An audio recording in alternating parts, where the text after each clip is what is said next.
आप सभी दर्शकों को नमस्कार। आप देख रहे हैं मध्य प्रदेश लोक सेवा आयोग इंदौर का ये परीक्षा परिणाम। और ये किसका परीक्षा परिणाम है? सहायक प्राध्यापक पर्यावरण विज्ञान परीक्षा 2022।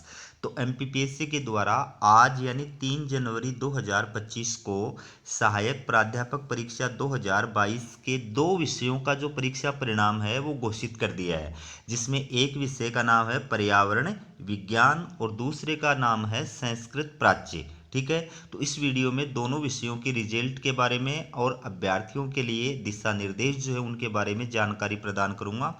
चैनल को सब्सक्राइब करना नहीं भूलिएगा। आपको ये भी बता दूं कि एमपीपीएससी के द्वारा कल यानी 2 जनवरी को सहायक प्राध्यापक परीक्षा 2022 के 2 और विषयों का जो रिजल्ट है यानी इंटरव्यू के लिए अस्थायी रूप से सफल अभ्यर्थी जो हैं उनके नामांकन जो है वो जारी कर दिए हैं, जिसमें एक विषय का नाम था बायोकेमिस्ट्री और दूसरे विषय का नाम था मिलिट्री साइंस। तो आप एमपीपीएससी की ऑफिशियल वेबसाइट पर जाकर के चाहें तो दोनों विषयों का जो रिजल्ट है वो देख सकते हैं। यहाँ पर देखिए आप, पर्यावरण विज्ञान जो है इसका रिजल्ट एमपीपीएससी के द्वारा जारी कर दिया है। तो इसमें टोटल जो रिक्त पद थे वो आपके सामने स्क्रीन पे दिए गए हैं। टोटल रिक्त पद मात्र एक थे जो ओबीसी के लिए था। तो इसमें एमपीपीएससी के द्वारा कुल विज्ञापित जो पद थे उनके 3 गुना और समान अंक प्राप्त करने वाले जो अभ्यर्थी हैं यानी टोटल 3 अभ्यर्थियों को एमपीपीएससी के द्वारा अस्थायी रूप से इंटरव्यू के लिए पात्र घोषित किया गया है। ये 3 अभ्यर्थियों के जो रोल नंबर हैं वो आपके सामने स्क्रीन पर दिए गए हैं। बाकी इनके लिए जो निर्देश हैं वो मैं आपको एक साथ बताऊंगा। अब देखिए आप, दूसरा जो विषय है उसका रिजल्ट ये आप देखिए। एमपीपीएससी के द्वारा जो सहायक प्राध्यापक परीक्षा 2022 थी उसके संस्कृत प्राच्य ये जो विषय है उसका आज जो रिजल्ट है वो जारी कर दिया है। तो संस्कृत प्राच्य विषय के अंदर इंटरव्यू के लिए कितने अभ्यर्थियों को अस्थायी रूप से आयोग के द्वारा सफल घोषित किया गया है वो आप देखिए। सबसे पहले इस विषय के अंदर कितने पद जो है वो आयोग के द्वारा विज्ञापित किए गए थे। तो कुल रिक्तियों की संख्या इसमें 2 है, जिसमें एक पद एसटी के लिए था, एक पद ओबीसी के लिए था। तो इसमें एमपीपीएससी के द्वारा जो विज्ञापित पद थे उनके 3 गुना प्लस समान अंक प्राप्त करने वाले यानी कुल 5 अभ्यर्थियों को इंटरव्यू के लिए अस्थायी रूप से पात्र घोषित किया गया है। तो ये आप देख सकते हैं, ये 5 अभ्यर्थी हैं जिनको एमपीपीएससी के द्वारा संस्कृत प्राच्य विषय के अंदर इंटरव्यू के लिए अस्थायी रूप से पात्र घोषित किया गया है। अब इन दोनों विषयों के या सभी विषयों के जो अभ्यर्थी हैं उनको एमपीपीएससी की ये जो ऑफिशियल वेबसाइट है यहाँ पर जाना है और ये परिशिष्ट प्रपत्र 01 जो है इसको डाउनलोड करना है। यानी आपको एमपीपीएससी कार्यालय में साक्षात्कार के लिए अपने जो अभिलेख प्रेषित करने, अपने जो डॉक्यूमेंट्स भेजने हैं वो इस प्रपत्र के अकॉर्डिंग सेट करके भेजने हैं। ठीक है, तो यहाँ पर आपको अपना रोल नंबर लिखना है, यहाँ पर आपको अपना नाम लिखना है और ये जो डॉक्यूमेंट्स दिए गए हैं इसमें जो जो डॉक्यूमेंट्स आपके ऊपर अप्लाई होता है उस डॉक्यूमेंट्स के अनुसार आपने कितने जो है उसकी प्रतियां लगाई हैं वो लिखनी है, कितने से कितने क्रमांक तक, और टोटल जो प्रतियां हैं उस डॉक्यूमेंट्स की कितनी लगाई हैं वो यहाँ पर आ जाएंगी। यहाँ पर उस डॉक्यूमेंट के क्रमांक नंबर आ जाएंगे और यहाँ पर टोटल जो है संख्या आ जाएगी।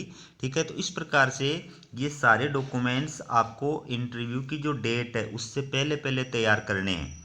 इसमें जो जो डॉक्यूमेंट्स आपके ऊपर अप्लाई नहीं होता है उसको आपको छोड़ना है। ठीक है, इस प्रकार से आपको ये जो है अपना यहाँ पर सिग्नेचर करना है, यहाँ पर टोटल जो है डॉक्यूमेंट्स लगाए हैं वो लिखने हैं और ये सारे डॉक्यूमेंट्स आपको क्या करना है एमपीपीएससी कार्यालय के अंदर 24 जनवरी 2025 तक जो है वो जमा कराना है। ये आप ध्यान रखें चित्र है कि आप किसी भी माध्यम से भेजें, चाहे डाक के माध्यम से भेजें, चाहे आप पर्सनल जा करके जमा कराएं, लेकिन ये डॉक्यूमेंट्स आपके आयोग कार्यालय में पहुंच जाने चाहिए। नहीं पहुंच पाएंगे उसके लिए आयोग जिम्मेदार नहीं होगा। ठीक है, अब इसमें एमपीपीएससी के द्वारा ये डेट निर्धारित की गई है कि जो अभ्यर्थी 24 जनवरी 2025 तक किन्हीं कारणों से अगर अपने अभिलेख जो है वो आयोग कार्यालय में अगर नहीं जमा करा पाता है तो उसके लिए अलग से व्यवस्था की गई है, अलग से जो है डेट निर्धारित की गई है। तो तो यहाँ पर निर्धारित अंतिम तिथि के पश्चात कार्यालय 5 दिवस तक राशि 3,000 रुपये देख करके आप 27 जनवरी 2025 से 31 जनवरी 2025 तक अपने डॉक्यूमेंट्स जो है वो आयोग कार्यालय में भेज सकते हैं। और ये कार्यालय का समय रहेगा 10 से 6 बजे तक, तो इस दौरान आप जमा करा सकते हैं।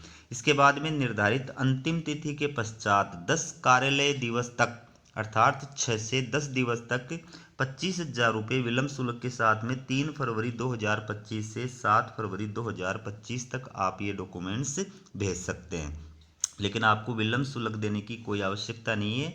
जो निर्धारित तिथि दी गई है यानी 24 जनवरी 2025 आपको उस डेट तक जो है अपने अभिलेख आयोग कार्यालय के अंदर भेज देने हैं। उससे पहले पहले सारे डॉक्यूमेंट्स जो है आपको तैयार करवाने हैं। और आयोग कार्यालय में अपने जो ये डॉक्यूमेंट्स भेजेंगे तो इसके ऊपर आपको जो है एड्रेस लिखना है। इन सारे डॉक्यूमेंट्स को आप एक बड़े लिफाफे में डालेंगे और उस बड़े लिफाफे के ऊपर आपको क्या लिखना है, सहायक प्राध्यापक, और यहाँ पर जिस विषय के लिए आप भेज रहे हैं, जिस विषय के लिए आपने अप्लाई किया उस विषय का नाम लिखेंगे। परीक्षा 2022 के साक्षात्कार हेतु अभिलेख, ये आपको लिफाफे के ऊपर लिखना है, यहाँ पर लिखना है। फिर यहाँ पर आपको जो है ये एड्रेस लिखना है और यहाँ पर आपको अपना एड्रेस लिखना है। तो ये 24 जनवरी 2025 तक आपको आयोग कार्यालय के अंदर भेजने, ठीक है। तो ये थी आपके लिए MPPSC रिजल्ट 2025 से जुड़ी अपडेट। इसी प्रकार की अपडेट पाने के लिए चैनल को सब्सक्राइब जरूर कीजिएगा। हमारा वीडियो देखने के लिए आप सभी का बहुत बहुत धन्यवाद।